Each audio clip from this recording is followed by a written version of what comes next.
auzu billahi mina seytaani rajimi bisimilahi rahmaani rahimi asalaamaaleykum wa rahmatullahi wa barakaatuhu ginnaaw bi ñu sant yàlla julli ci yonentam ba Seydina Muhammad sallallahu alayhi wa sallam fu waay mën a nekk ñëw leen di jaar ci guddi ajuma gi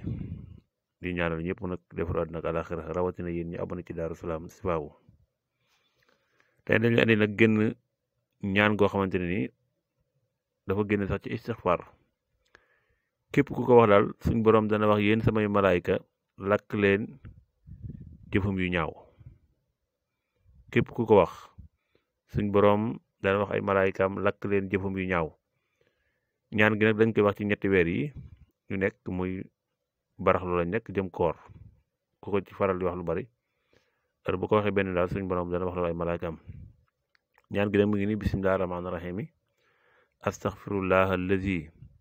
laa ilaha illa huwa xayul qayumu wa atubu ilayhi tawbatan abdin zalimin laa yamliku li nafsihi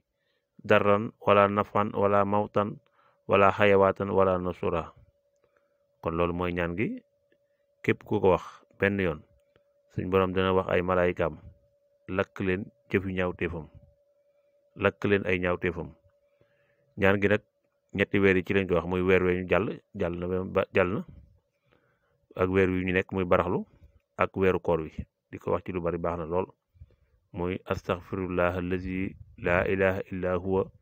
xayul qayumu wa atubu ilayhi tawbatan abdin salimin laa yamliku li nafsihi darran wala nafan wala mawtan wala xayawaatan wala nusuran lii nag mi ngi jóge ci mbind Sëriñ Tuubaa yi fu sore laa ko jëlee kon jox leen siyaar baax di leen ñaanal jàmm àddina ak àllaaxira asalaamaaleykum wa rahmatullahi wa barakatuh